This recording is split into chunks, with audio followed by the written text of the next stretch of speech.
Bismillahirrahmanirrahim. Assalamualaikum warahmatullahi wabarakatuh. Selamat pagi anak-anak ibu semua. Wah, semangat sekali ya. Bagus anak-anak ibu. Nah, sebelum memulai pembelajaran, marilah kita awali dengan membaca doa agar segala sesuatu yang kita lakukan diberikan kelancaran oleh Allah dan akan bermanfaat di kemudian hari. Berdoa mulai. Berdoa selesai. Apa kabar semua anak-anak ibu? Alhamdulillah sehat semua ya. Jadi tadi udah semangatnya yang luar biasa. Nah juga alhamdulillah sehat.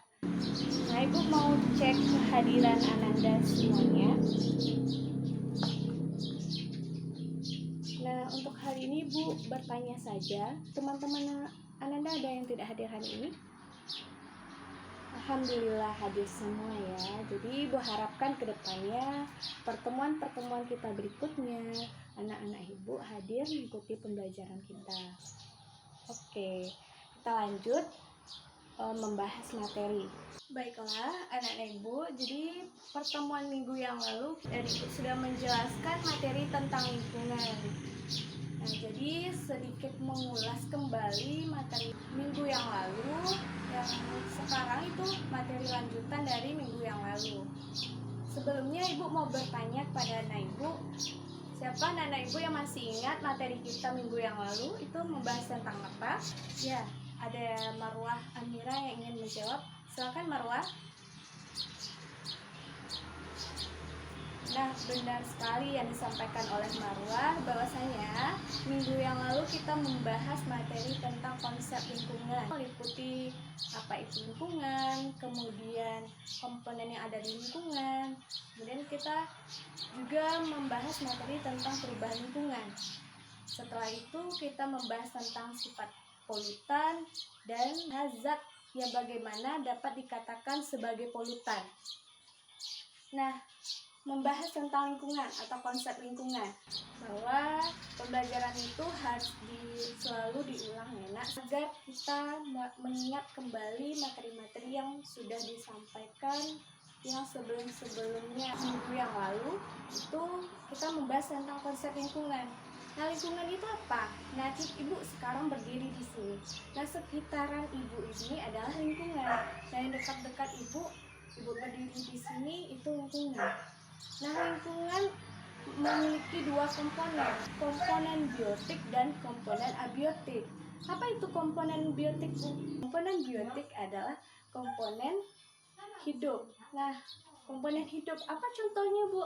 Nah, itu ada makhluk hidup, kita manusia, kemudian hewan dan tumbuhan.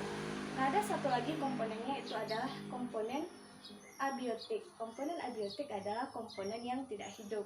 Contohnya apa, Bu? Itu tanah, air, udara, batu. Nah, sampai di sini anak-anak Ibu paham?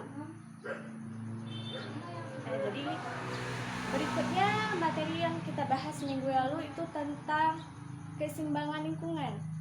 Nah, bagaimana lingkungan yang seimbang itu? Nah, lingkungan yang memiliki daya lenting dan daya dukung yang tinggi. Apa itu daya lenting, Bu? Daya lenting merupakan kemampuan lingkungan untuk kembali pulih dalam keadaan yang seimbang kembali ketika mengalami perubahan atau gangguan. Nah, kemudian apa itu daya dukung, Bu? Kemampuan lingkungan untuk mendukung semua kegiatan makhluk hidup. Nah, keseimbangan lingkungan itu akan rusak apabila perubahan. Nah, perubahan yang terjadi di lingkungan itu melebihi daya lenting dan daya dukung lingkungan. Nah, itulah mengapa keseimbangan tersebut rusak. Nah, kemudian ada zat-zat yang dapat dikatakan sebagai polutan. Zat yang bagaimana? Yang pertama, zat yang jumlahnya melebihi keadaan normal. Kedua, itu adalah zat yang berada di waktu dan tempat yang tidak tepat. Kemudian sifat-sifat polutan. Apa saja sifat polutan? Dan sifat dari polutan ada dua. Sifat polutan yang bersifat sementara dan polutan yang bersifat jangka panjang. Nah, sampai di sini anak ibu paham materi minggu yang lalu? Nah, bagus sekali. Nah, kita akan membahas materi hari ini. Pertama, faktor-faktor yang mempengaruhi pencemaran lingkungan. Kedua, jenis-jenis pencemaran lingkungan. Dan yang ketiga, kita membahas upaya penanggulangan pencemaran lingkungan. Dan yang terakhir, kita akan membahas cara untuk mengatasi, mengurangi, dan mendaur ulang limbah.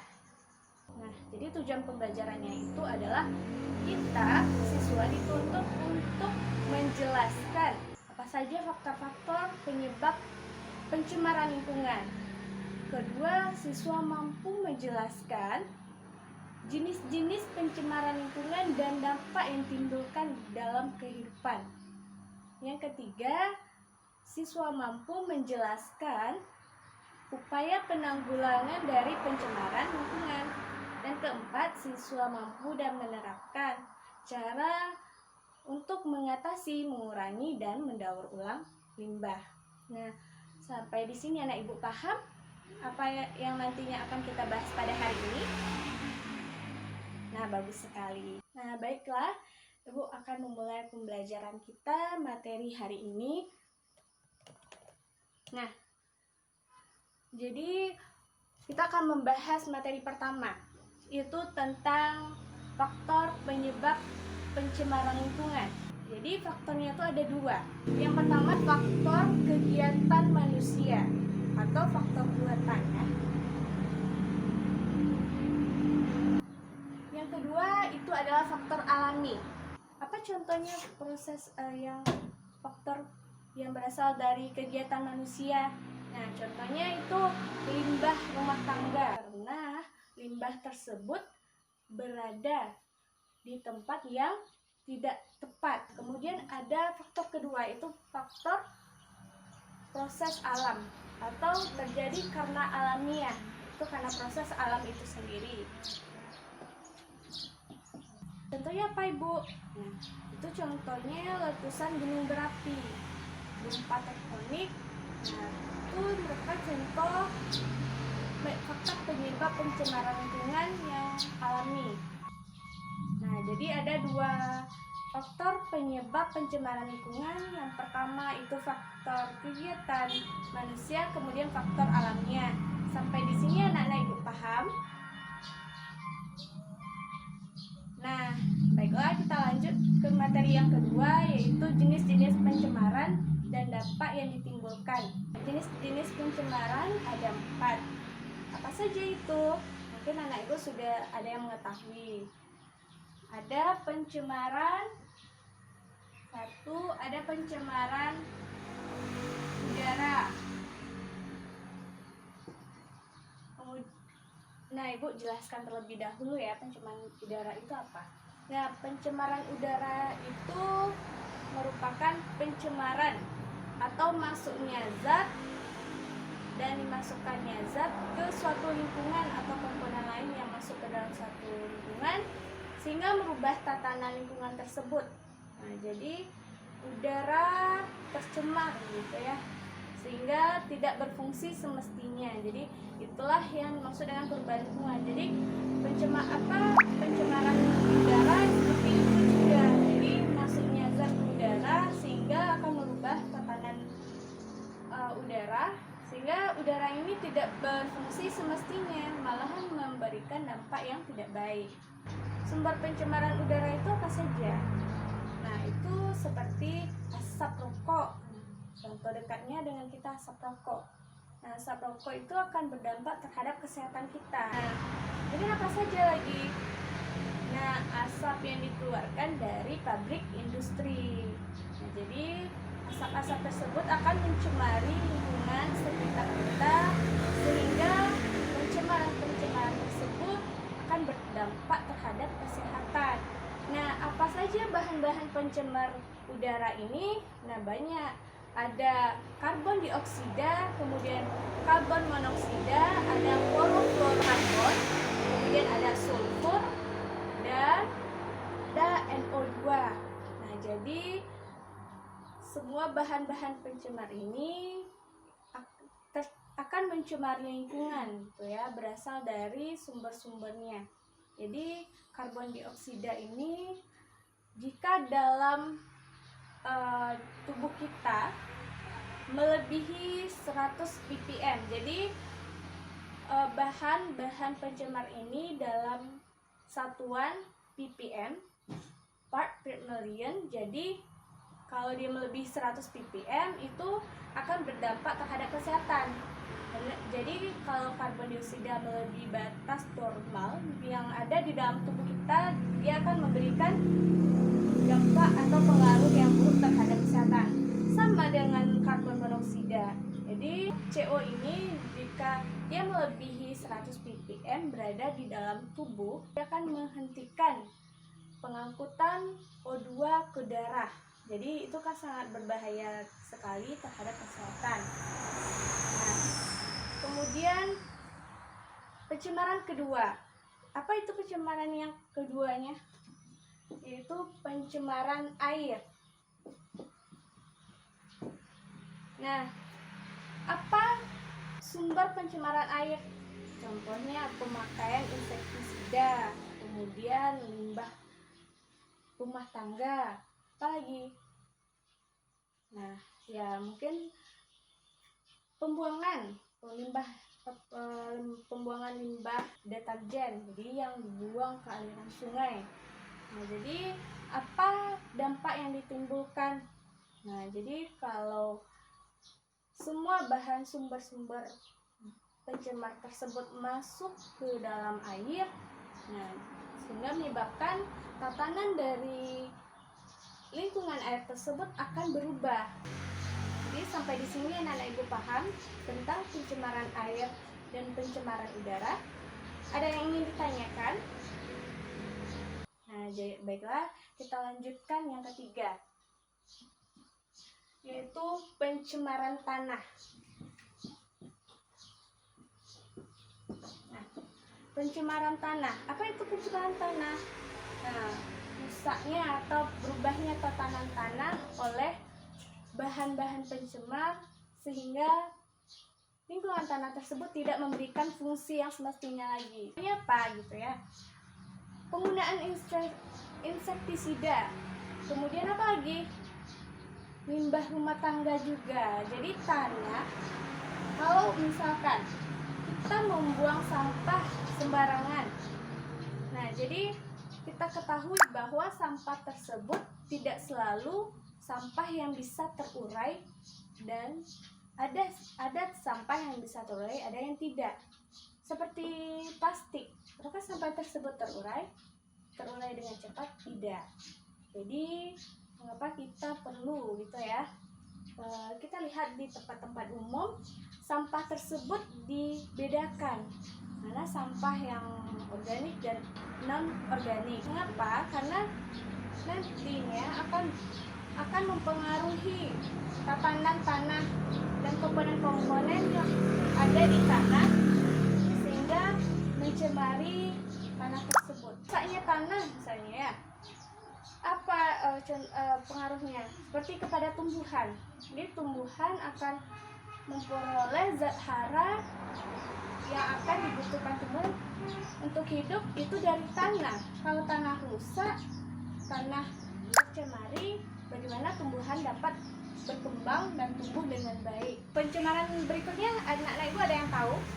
Nah, benar sekali yang disampaikan oleh Marwa Amira bahwasanya pencemaran suara. Nah, ibu sudah tidak asing lagi apa itu pencemaran suara. Perubahan tatanan lingkungan yang merusak atau mencemari lingkungan sekitarnya itu dia berasal dari suara gitu ya, kebisingan contohnya. Jadi malam-malam itu terdengar suara bising sekali. Itu berasal dari suara knalpot motor pengendara yang lewat di jalan raya. Jadi apakah itu mencemari lingkungan? Iya, tentunya orang akan terganggu waktu tidurnya. Pencemaran yang berasal dari tempat sumber ini, pencemaran udara, pencemaran air, pencemaran tanah, suara gitu ya. akan memberikan fungsi yang baik ketika kita menjaga dan melestarikannya. Nah, sampai di sini anak ibu paham untuk pencemaran, jenis-jenis pencemaran. Nah, baiklah kita lanjut ke materi yang ketiga. Kita akan membahas upaya penanggulangan. Nah, jadi upaya penanggulangan ini kita bisa melakukan penerapan etika terhadap lingkungan. Maksudnya etika terhadap lingkungan yaitu perilaku kita menjaga dan melestarikan lingkungan. Karena segala sesuatu yang ditanamkan dari hati maka hasilnya akan baik. Hubungan antara komponen satu dengan komponen yang lainnya itu berkaitan. Antara komponen biotik dengan komponen abiotik itu saling mempengaruhi. Kemudian upaya apa lagi yang bisa kita terapkan dalam lingkungan? Melakukan penghijauan. Nah, merupakan upaya penanggulangan pencemaran lingkungan. Kemudian apa lagi? Nah, kita melakukan mengatur sistem pembuangan limbah. Nah, apa lagi upaya yang dapat kita lakukan? Yaitu menempatkan pabrik atau pembangunan pabrik industri di tempat yang jauh dari permukiman warga. Upaya apa lagi yang dapat dilakukan? Yaitu pengawasan akan penggunaan bahan kimia untuk pertanian. Nah, kemudian apa lagi upaya yang kita dapat lakukan adalah memberikan sanksi kepada pelaku pencemaran. Berikutnya upaya yang dapat dilakukan yaitu melakukan penyuluhan pendidikan terkait dampak yang ditimbulkan pencemaran lingkungan. Sampai di sini anak-anak ibu paham atau ada yang ingin ditanyakan? Nah, tidak. Baiklah, kita lanjut ke materi yang terakhir.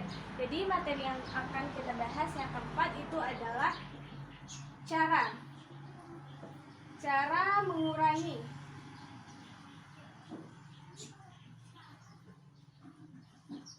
sampah atau limbah. Jadi cara atau upaya mengatasi, mengurangi dan mendaur ulang limbah itu ada 3. Jadi ada cara. Nah, jadi karena ada limbah yang berdasarkan proses penguraiannya tersebut, maka adalah cara atau upaya mengatasi dan mengurangi serta mendaur ulang sampah ataupun limbah. Nah, apa aja itu? Itu ada 3 cara. Yang pertama 3R. Anak-anak ibu kenal 3R? Nah, 3R itu adalah reduce, reuse, recycle. Apa itu reduce? Reduce adalah upaya atau perilaku untuk mengurangi produk limbah. Jadi contohnya apa? Nah, dalam kehidupan sehari-hari misalkan ibu kita pergi ke pasar. Nah, jadi untuk mengurangi atau perilaku mengurangi sampah tersebut dapat kita lakukan dengan biasanya yang untuk membawa jajanan, bawa belanjaan ke pasar itu menggunakan kantong plastik. Sekarang cukup dengan tas belanjaan. Jadi dengan begitu kita sudah menerapkan cara untuk mengurangi limbah atau sampah plastik ini. Yang kedua, ada upayanya namanya reuse. Apa itu reuse? Pemakaian kembali produk yang sudah digunakan. Contohnya apa? Nah, anak-anak ibu ada yang tahu? Nah, misalnya botol aqua itu dapat kita gunakan sebagai tempat mengubahnya menjadi pot. Nah, yang ketiga itu recycle, mana ini tahap terakhir dari ketiga tahap tersebut. Nah, ini recycle ini adalah tahap daur ulang. Yang daur ulang maksudnya apa? Upaya yang dilakukan untuk mendaur ulang kembali produk yang sudah digunakan dan menjadi produk yang dapat digunakan dalam fungsi yang berbeda. Nah, recycle. Recycle ini kan daur ulang. Jadi daur ulang ini dapat dilakukan di pabrik. Nah, di pabrik tempat daur ulang produk-produk yang akan dihasilkan. Nah, contohnya apa? Nah, kertas contohnya. Kertas yang sudah digunakan seperti ini. Kertas yang sudah ditulis-tulis. Nah, seperti inilah kurang lebih ditulis, akan dapat diolah kembali atau didaur ulang kembali oleh pabrik kertas menjadi kertas yang dapat dimanfaatkan kembali. Nah, dari ketiga reduce, reuse, dan recycle ini, adakah anak-anak ibu yang ingin bertanya? Atau sampai di sini paham dengan materi yang telah ibu jelaskan? Alhamdulillah paham semua. Bagus. Jadi ibu sangat berterima kasih sekali karena anak-anak ibu sudah mendengarkan dengan baik dari keempat materi yang sudah ibu jelaskan, baik dari segi kemudian faktor penyebab pencemaran lingkungan, kemudian jenis-jenis pencemaran lingkungan, ketiga upaya penanggulangan pencemaran lingkungan, dan keempat cara menanggulangi, mengurangi, dan mendaur ulang sampah. Adakah anak-anak ibu yang ingin ditanyakan seputar ini? Apakah ada yang tidak dimengerti? Silakan bertanya sebelum kita masuk ke dalam. Ibu akan memberikan Ananda LKPD, lembar kegiatan peserta didik. Jadi di sana ada materi beberapa soal yang perlu Ananda jawab. Jadi seputar materi yang telah ibu jelaskan. Jadi anak-anak ibu kembali mengingat. Nah, sebelumnya anak-anak ibu sudah punya buku panduan kan? Jadi kalau ada pertanyaan yang belum dimengerti, silahkan ditanyakan sebelum kita mengerjakan tugas. Ada yang ingin ditanyakan? Sepertinya tidak ya. Berarti alhamdulillah anak ibu semuanya paham. Dan berikutnya ibu akan memberikan penugasan, lembar penugasan, yaitu LKPD.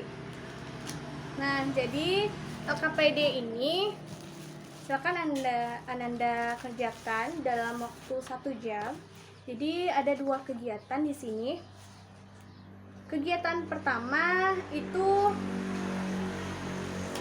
adalah kegiatan formatif. Ibu mau lihat sampai di mana pemahaman anak-anak ibu tentang apa yang sudah ibu jelaskan atas materi-materi kita pada hari ini. Kemudian ada kegiatan kedua. Kegiatan kedua adalah kegiatan evaluasi.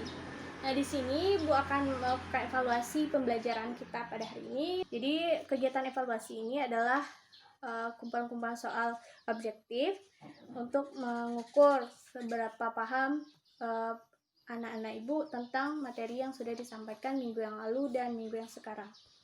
Nah, silakan kerjakan dalam waktu yang 60 menit ini secara optimal dan itu sesuai kemampuan Ananda masing-masing. Nah, boleh berdiskusi dengan teman sebangkunya, tetapi ingat, ini tetap lembar individu. Jadi, mana yang belum dipahami, boleh bertanya dengan ibu ataupun dengan teman sebangkunya yang bisa mengerti, kemudian yang lebih mengerti, sehingga anak-anak ibu juga paham dengan materi yang diajarkan. Oke, silakan kerjakan. Baiklah, ibu akan membagikan lembar LKPD-nya.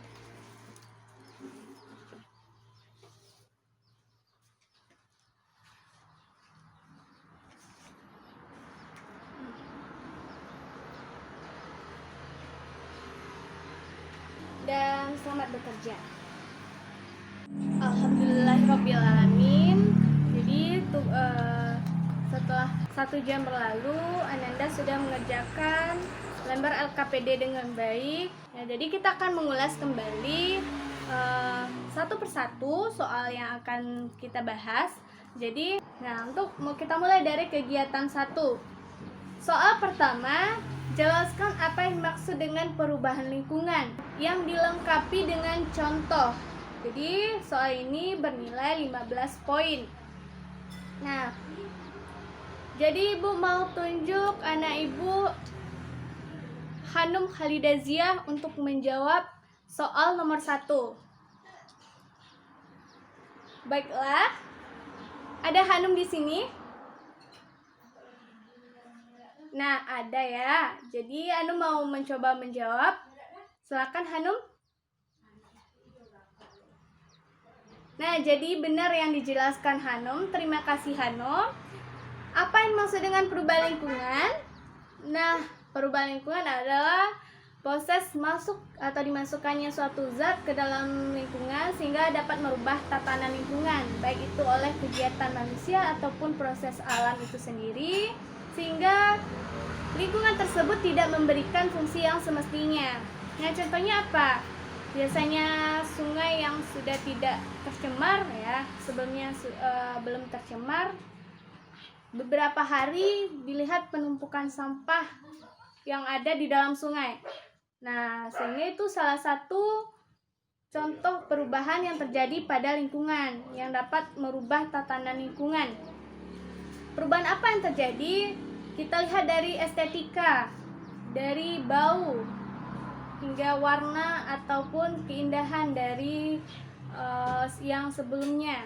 Nah, sungai yang sebelumnya memiliki air jernih, kemudian memiliki tidak berbau, sekarang karena sudah tercemar oleh sampah-sampah atau limbah rumah tangga, sehingga menyebabkan air sungai tersebut tercemar. Jadi sungai yang biasanya dijadikan tempat mandi, cuci piring, kemudian cuci pakaian, nah sekarang tidak lagi karena sudah berubahnya tatanan lingkungan air. Jadi air yang biasanya berfungsi dapat kita lakukan sebagai sumber kebutuhan sehari-hari, sekarang sudah tercemar tuh kita tidak dapat menggunakannya kembali. Sampah yang menumpuk itu menjadi wadah bagi bintik-bintik nyamuk. Nah, bagi nyamuk untuk bertelur, kemudian menjadi bintik-bintik dan menjadi nyamuk, sehingga ketika digigit akan menyebabkan penyakit demam berdarah. Baiklah, kita bahas soal nomor 2. Jelaskanlah bagaimana suatu benda dapat dikatakan sebagai polutan dan sifat-sifat dari polutan yang sudah dipelajari. Nah, jadi tadi suatu benda dapat dikatakan polutan apabila benda tersebut berada dalam jumlah yang melebihi batas normal. Kemudian apa lagi? Ibu mau bertanya kepada Vinanda Akira.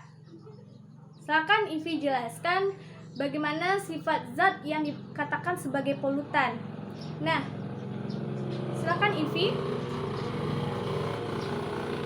Ya, benar dikatakan Ivi bahwa suatu zat dapat dikatakan polutan apabila dia berada di tempat dan di waktu yang tidak tepat.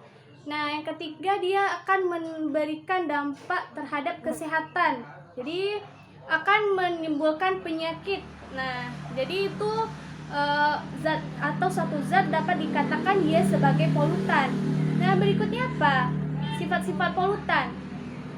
Anak ibu ada yang tahu sifat-sifat polutan? Nah, silakan jawab berdasarkan yang sudah Ananda diskusikan dengan teman sebangkunya atau yang sudah Ananda jelaskan. Silakan. Nah, siapa yang ingin menjawab? Oke, Widi Martin, silakan jawab. Oh, jadi ya benar. Suatu sifat-sifat polutan tuh ada 2. Ada polutan yang bersifat sementara dan ada polutan yang bersifat jangka panjang. Jadi yang bersifat sementara apabila polutan tersebut sudah bereaksi, sudah mengalami perubahan. Nah, ketika dia bereaksi dengan lingkungan, dia akan tidak mengganggu lagi gitu. Jadi sebelum dia bereaksi, dia akan mengalami perubahan. Ketika dia bereaksi, dia tidak akan lagi memberikan dampak yang buruk. Nah, kedua itu sifat polutan adalah dia bersifat jangka panjang. Jadi dia tidak dapat diubah gitu dalam waktu yang singkat. Apa contohnya jangka panjang? Nah, contohnya zat-zat kimia. Seperti perubahan-perubahan yang terjadi seperti pertambangan. Nah, jadi di pertambangan tersebut, nah itu akan pencemaran yang terjadi oleh limbah pertambangan.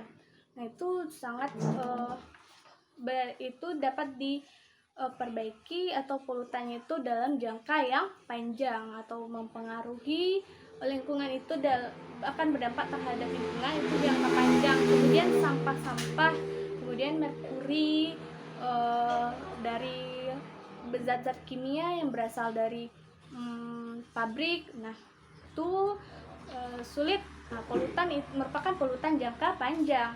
Nah, ketiga apa? Jelaskan faktor penyebab pencemaran lingkungan. Apa saja faktornya? Tadi sudah dijelaskan, ada dua faktor, ada faktor kegiatan manusia dan faktor alamiah. Contohnya faktor alamiah apa saja? Letusan gunung berapi dan gempa tektonik. Dan kegiatan manusia apa saja? Contohnya penggunaan kendaraan bermotor, limbah industri, limbah pertambangan, dan pengaturan pada limbah rumah tangga. Nah, itu ya. Soal nomor 4 itu ada jelaskan jenis-jenis pencemaran serta cara menanggulangi pencemaran tersebut. Nah, jenis-jenis pencemaran ada 4, itu ada pencemaran udara, air, tanah, dan suara. Nah, benar. Sumber pencemarannya berbeda-beda. Jadi, limbah rumah tangga yang dibuang ke sungai akan terjadinya pencemaran. Nah, akan menumpuk sampah tersebut dan akan memberikan dampaknya terhadap lingkungan. Salah satunya yaitu rusaknya ekosistem air, kemudian sungai, yaitu rusaknya ekosistem sungai. Kemudian apa lagi? Itu berdampak terhadap kesehatan. Nah, jadi sampai di sini paham dengan materi yang sudah Ibu ajarkan, kemudian pengerjaan RKPD-nya sudah bagus. Nah, Ibu sangat apresiasi sekali kepada anak-anak Ibu yang mau belajar dan terus belajar ya. Nah, jadi untuk kegiatan 2 merupakan kegiatan penerapan atau pengaplikasian dari pencemaran lingkungan. Nah, jadi ini lebih ke soal tentang contoh-contoh pencemaran lingkungan. Jadi cukup kita bahas di kegiatan 1 saja, sebab di kegiatan 2 itu sudah meliputi kegiatan 1. Sampai di sini ada anak-anak Ibu paham atau ada yang ingin tanyakan? Nah, alhamdulillah ya. Jadi manfaat yang kita peroleh, kita dapat menerapkan etika-etika lingkungan di kehidupan sehari-hari, kemudian mampu mengetahui cara mengatasi kemudian menanggulangi sampah-sampah yang ada di lingkungan kita. Melestarikan dan menjaga itu adalah suatu upaya yang dapat kita lakukan. Setidaknya karena kita sudah punya kesadaran, sudah menerapkan etika lingkungan. Nah, jadi pencemaran lingkungan dapat kita atasi. Terima kasih ucapkan kepada anak-anak Ibu semua yang sudah ikut memberikan kontribusi dalam pembelajaran kita pada hari ini, karena memang ya keaktifan anak-anak Ibu itu sangat dinilai sekali karena sangat berpengaruh dalam proses pembelajaran kita. Jadi Ibu tekankan sekali lagi untuk anak Ibu selalu belajar, mengulang pembelajaran, membaca, dan membaca. Mengapa membaca? Karena dengan kita membaca, apa yang kita baca akan tertanamkan di kepala kita. Jadi suatu saat ketika ditanya, kita akan dapat menjelaskannya kembali. Nah, terima kasih Ibu ucapkan atas semangat anak-anak Ibu yang luar biasa ini, yang menyemangat, yang bersinar di pagi hari dan sampai pada siang hari ini masih sangat semangat sekali. Dan mudah-mudahan semangat ini di pertemuan berikutnya tidak akan luntur. Jadi selalu semangat ya. Semoga kita bertemu di minggu yang kedepannya, dan anak-anak Ibu jangan lupa ya, jaga kesehatan, banyak minum, kemudian banyak mengkonsumsi buahan atau makanan-makanan yang bernutrisi. Nah, jadi terus jaga kesehatan, kemudian patuhi protokol kesehatan, memakai masker, jaga jarak, dan mencuci tangan dengan sabun. Jadi sampai di sini pertemuan kita. Dengan akhir dari pertemuan hari ini, segala upaya yang kita lakukan, pembelajaran yang kita belajarkan dapat kita terapkan dan menjadi amal bagi kita semua. Dengan mengucapkan Alhamdulillahirrabbilalamin, pembelajaran kita pada hari ini selesai dan kita akan lanjut di pertemuan berikutnya. Sampai jumpa di pertemuan berikutnya, dan ingat, jangan lupa baca buku, jangan sampai di sini buka buku, besoknya di rumah tutup buku lagi. Jangan dibiarkan bukunya tertutup, biarkan bukunya terbuka, tapi terbukanya karena dibaca. Nah, jadi dibuka bukunya, terus dibaca, dipahami agar materi yang belum dimengerti dapat dipahami kembali. Jadi karena dengan mengulang kita dapat memahami pembelajaran, meningkatkan pemahaman kita terhadap materi yang belum kita pahami. Dengan mengucapkan Alhamdulillahirrabbilalamin, Ibu tutup. Assalamualaikum warahmatullahi wabarakatuh.